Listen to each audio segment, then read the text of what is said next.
While the Chicago Bulls have had a, interesting and smart offseason, I do think AK's made some very smart deals. Bulls fans keep asking for some things that I think just aren't coming. One, more traditional size and asking if we're going to get another big. Some even still asking for a point guard. On today's episode of Chicago Bulls Central, we're going to come to some realizations and admit some things that's just not coming for this team in the 2023-24 season as far as the roster construction. We're going to get into all that and more right after this. You are now tuned in to Chicago Bulls Central, your number one place for all Chicago Bulls news and content.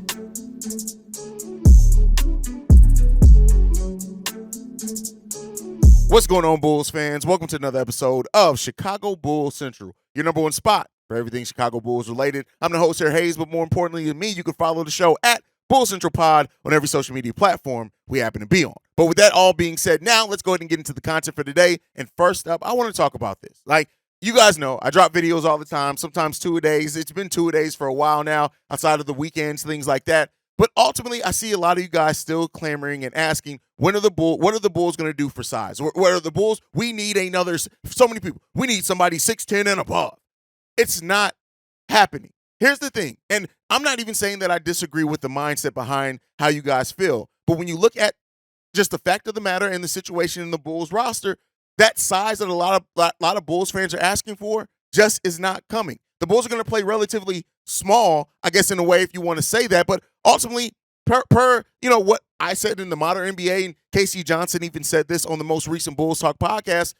Now, in the modern NBA, the 3 and the 4 kind of used interchangeably. It just is what it is. And it comes down to what you can defend. And while, yes, we don't have a traditional power forward that goes 6'10" and above, it's not coming either. And when you look at the power forward rotation specifically for the Chicago Bulls next year, we're looking at P. Will, Torrey Craig, Julian Phillips, if he can get off the bench, and if Billy Donovan uses them, with maybe a little Terry Taylor, Justin Lewis sprinkled in there as their own two-way contracts. Maybe even a little Adama Sanago, who I think just does not have the lateral quickness to really play power forward at the NBA level. But hey, maybe. At the end of the day, it's this, though. While I know a lot of Bulls fans, and I understand that we need more size, we need more rim protection, and we'll talk about rim protection here in a second, the Bulls it's not coming. And while I would have loved the Mo Bambas, right, the Bobos, I was not as high on him as some Bulls fans, but I would have loved Mo Bamba to come to this team. I think Mo Bamba could have been a player that definitely could have helped stretch the floor while providing some shot blocking. I definitely agree with that and understand why so many Bulls fans were asking for those players. But ultimately, whether it's because of head coach Billy Donovan, whether it's because of how Arturas Karnisovas wants this team to play and sees a vision for this team, that 6'10", prototypical old school style power forward, it's not coming. And if you guys have been watching me for a while, you know I'm very much somebody who, at some point, you just have to admit things aren't coming, and you got to stop complaining about it. Well, not stop complaining in the sense of holding the team accountable, but in the sense you just got to come to the realization this is what it is. And I don't think that we have a bad power forward rotation. Yes, Torrey Craig, he comes in, he brings the toughness that we need, the defensive identity, the ability to stretch the floor a little bit. And then you look at Patrick Williams. The biggest question with Patrick Williams, at least to me, isn't necessarily what he can bring. We know he's going to bring defense night in and night out, the least scored on player in the NBA last season, which, yes, that is nothing to overlook at all. Let's not overblow that stat, though. But ultimately, in three-point shooting, even though we want to see a little bit more and a higher volume from him on that. The fact of the matter is this. Once Patrick Williams, if ever, unlocks what's in between his ears and realizes how he needs to play night in and night out, there's always going to be those questions around Patrick Williams. But ultimately, we have a modern power forward lineup. It just is what it is. And I know there are going to be fans, well, Haize, there are more teams that are starting to go traditional. And while, yes, this is very much a copycat league, and we may see things eventually turn back to what they used to be as far as traditional height at that power forward position. The skill set, though, the ability to shoot, handle the ball, dribble, those are things that aren't going to go back away and get tucked away anymore. And we just look at power forwards as just kind of big guys who can do a little bit more as far as mobility than centers. That's how it used to be. We're not at that point anymore. You have to be able to stretch the floor. And so the Bulls double down on that ability, and they're hoping that the power forward and overall forward rotation that they have is able to give them that this season. Now, again, like I said before, I understand it, and I said we're going to talk about rim protection. There are two forms of rim protection. I talked about this a lot last season. Yes, we are trained as basketball fans to look at shot blocking as the form of rim protection. But there's another form of rim protection, which means you play defense well enough to where the people that you're guarding can't get to the rim. And the Bulls, that's the part that they've hopefully doubled down on, and they're trying to is get great point of attack defenders at that power forward position that's going to help protect that rim that way. But ultimately, the size that a lot of people are clamoring for, it's not coming this season. It doesn't look like it's coming. It's more than likely not coming. Guess what? You're going to be dealing with 6'6", 6'7" players, 6'8" in the part of Patrick Williams playing and holding down that power forward position for the Chicago Bulls next season. That just is what it is. And so we'll see how, and hopefully they perform a little bit better. Getting a Torrey Craig, hopefully, taking a Patrick Williams under his wing could help a little bit as well. But ultimately, that's what this team is doubling down on. Whether it's because of Billy Donovan, whether it's because of Arturas, that's what it is. And I've seen you Bulls fans as well. We need another point guard. We don't have an actual point guard. The Bulls aren't going to get the traditional set-it-up, half-court offense point guard. They're just not this season. And while it's a very smaller bit of the community, at least in my part of the Discord and the YouTube comments, that are asking for that, when it comes down to it, it's Javon Carter, Alex Caruso, Kobe White, and potentially Ayho Dosunmu if he does come back at that point guard position. Now, with a little maybe Carleek, maybe Javon Freeman Liberty, depending on, who ends up getting that deal to really, that last deal. But the Bulls are guard heavy. We are. It is what it is. We are guard heavy. We are very heavy at that position, those two positions at the guard. And Billy Donovan is going to have to figure out a rotation there. And it is what it is when it comes down to it. But that's what it comes to. And as long as also DeMar DeRozan is on this team, they're going to have to add shooting in other places. And so we'll see. I know it's been said that DeMar's trying to take more threes and things like that. We'll hope so. And if he does, how that could help change the Bulls' offense as well. But ultimately, I just wanted to come to that realization to open this show. Now, we have rumors on Ayho Dosunmu. I had a whole video I dropped late last night just in regards to the Ayho Dosunmu rumors and things like that. I'm going to say this. The qualifying offer, him taking that is still probably the most likely scenario when it comes to Ayho Dosunmu next season. Now, again, I've always said and I've always maintained that there could be absolutely a team that's left holding a lot of cap space that wants to take a flyer on Ayho, that maybe even the trajectory of their team and the progression of their team dictates, hey, we can pay Ayho $12 million over the next each year for the next 3 years and see if we can actually mold that talent, right, develop that talent. And the Bulls just right now next offseason, it may be a little bit different if he does end up kicking the can down to the qualifying offer next season. But hey, I understand basketball players wanting to lock in long-term money and security, right? That's just what it is. If Ayho Dosunmu, for example, comes out next season and hurts, twists an ankle, God forbid, has a major injury, it could absolutely just torpedo his career. And so you want to lock in that long-term flexibility where you can. And it seems as of right now, him and the Bulls have not come to an agreement on a number. Now, that doesn't mean that it's going to happen yet. I still think this. The rumors around Ayho Dosunmu leaving the Chicago Bulls as of right now are just that. They're rumors.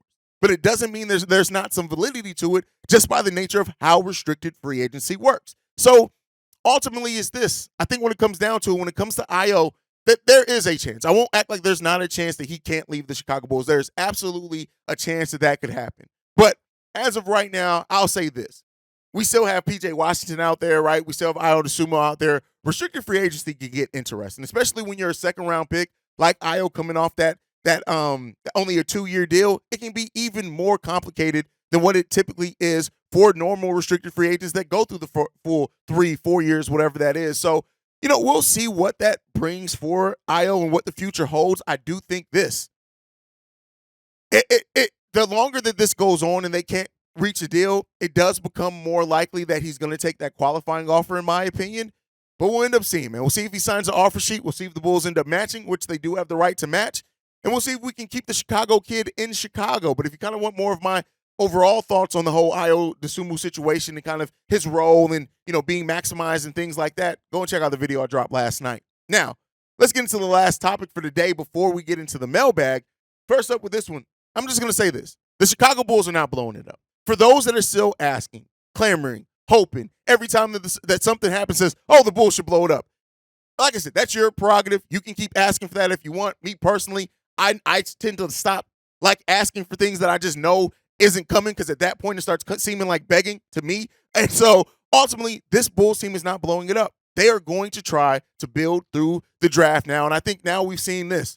The Bulls may try to go after key free agents to see what they can do, how they can improve in those margin areas and continue to do that. But ultimately, it's this. The Chicago Bulls are not blowing it up. It's not happening anytime soon. Now, I'm not saying it can't happen ever in the future. You guys know, if you've been watching me over the course of the summer, I've given it 2 more seasons. I think you got 2 more seasons until the Bulls look at it and say, Zach LaVine's 30 at this point. Do we really want to be playing Zach LaVine $45 million when have we made it out the first round?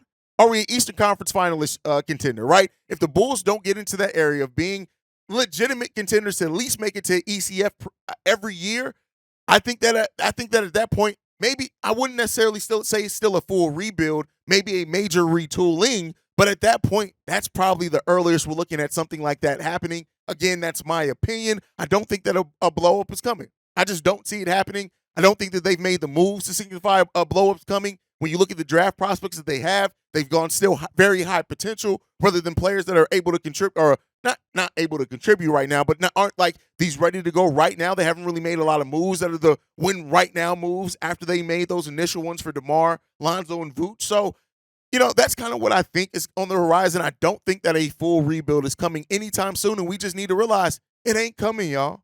But all right, let's go ahead and get into the voicemails for today. We got 2 specifically that I want to get into. Let's get into this first one. This one's from Oscar. What's up?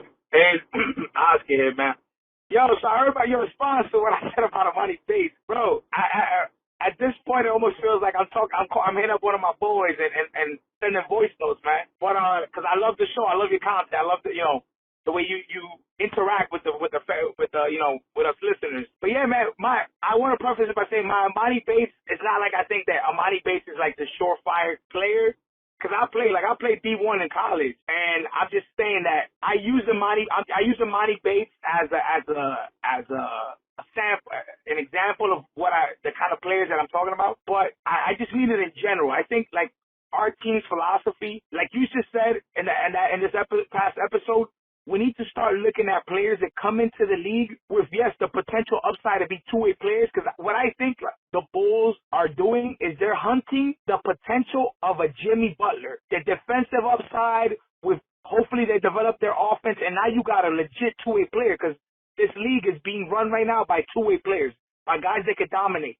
Paul George, Kawhi Leonard, guys that can get after it on both ends. And you need that if you really want to be successful. But I use Armani Bates as basically, like you said, the Bulls need to start looking at players with some sort of ready-made, like NBA level. Look, I'm coming in here and I'm gonna, if I'm a lockdown defender, because even Jimmy, before Jimmy was the offensive threat he was, Jimmy can lock you up. Kawhi, the same thing. Before he could score 30, he could lock you up. I feel like we draft these guys that supposedly are defensive players or have the defensive acumen to get in the league, and then they get in the league and it's not there. Like, I think you're right. We need to start looking at players. We're both looking at the same thing, because let me tell you something. No matter how the Bulls look, I'm still going to buy a league pass. I live in Jersey, and I'm still going to support my team. But I just want the product, what we see out there, to be better. To see guys actually develop and to be like, yo, this kid right here, I could see it. Like Tyrese Halliburton. He's already signed his second contract. And we're still sitting here trying to ask ourselves, is P. Will worth giving $100 million to?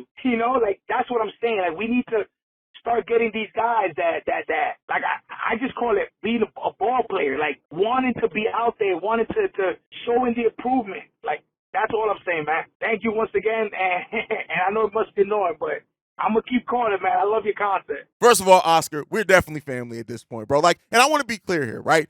For those that don't get my sense of humor sometimes, when I throw jokes and stuff towards me, it's just that. It's jokes. Feel free to give them right back. Like, those that have been in the live streams have seen kind of a little bit more lax portion of it. But yeah, that is what it is. But let's go ahead and get into it. So you brought up Jimmy Butler and Paul George specifically. And I think you have to look at, it took them a while to develop. Jimmy more so than Paul George, but I get what you're saying that we haven't developed. And the development thing is probably the biggest concern there, at least for me, is that we are drafting these high upside guys, right? The guys that are really raw, and we haven't developed them in a meaningful way yet. And that has some concern. And I think, I share that concern from you and other fans in that area. Like, yeah, we haven't developed. And so if you're going to go these high prospects rather than players that have this ready to go quite now, you have to invest in that development. I do think hire Peter Patton is a sign that hopefully the Bulls are moving towards that. But here's what I'll say. Even with the Armani Bates portion of it, I know you say you use him as just saying the type of player you would like to see the Bulls go after. He's still a very raw prospect, extremely raw, and he's not going to be ready to go and be like this surefire thing, if ever, but it's not going to be that anytime soon. It's just not coming for him. So I think ultimately it comes down to this.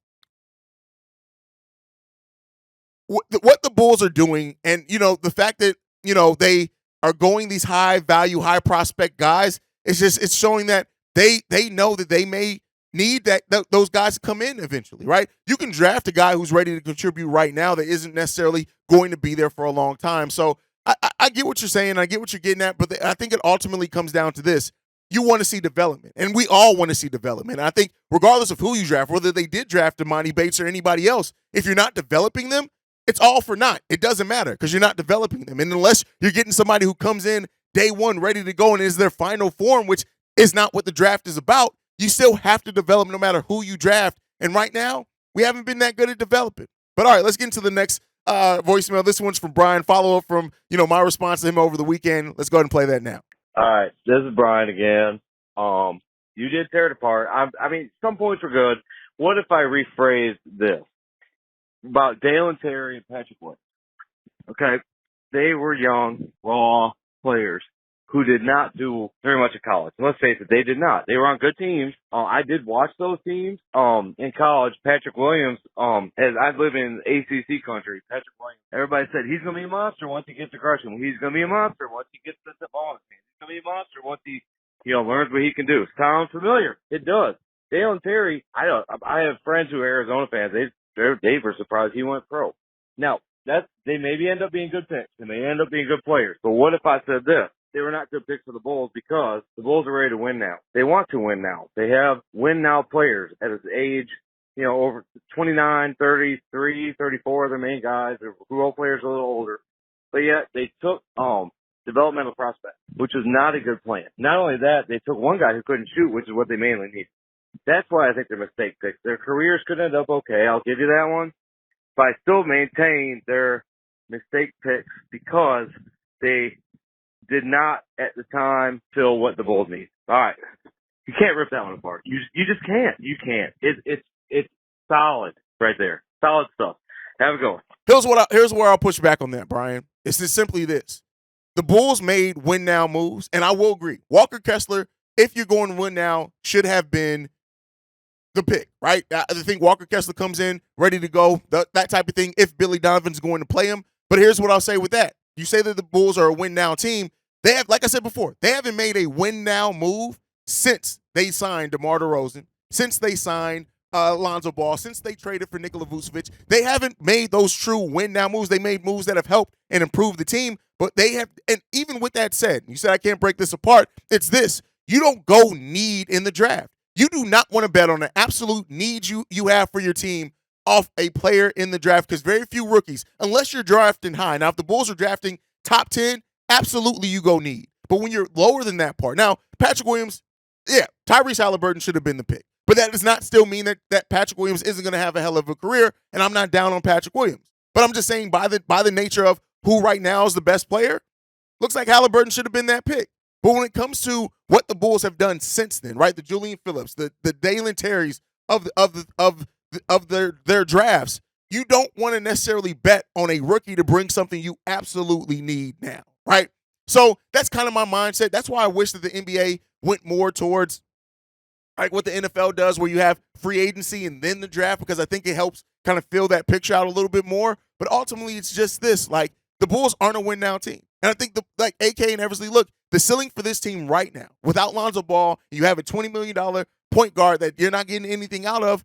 They at most maybe a first round, maybe getting out the first round, unless somebody hits that development. And so at that point, you're still trying to get that bite of the apple. You're still trying to go for that player that you can see. Now, you could say, hey, let's trade higher up in the draft, but ultimately it's not coming. In this team, you can say it's going to win now, but listen, this team ain't winning anything significant. It doesn't seem like we're going to be a championship team unless, again, a player like Kobe, a player like Pat, somebody like them hits a huge development cycle we're kind of far off from that. So you want to keep going high development because very well, Dalen Terry, Julian Phillips could be high-level role players to starters at some point that can pay off in the long run. Until you reach that, you can't say it. And unless you're a championship team, you don't necessarily want to go needs in the draft. And even very then, there are very few rookies that contribute meaningfully to a team that's actually winning and competing at a super high level in either their conference finals or the finals, in my opinion. But you guys can let me know what you think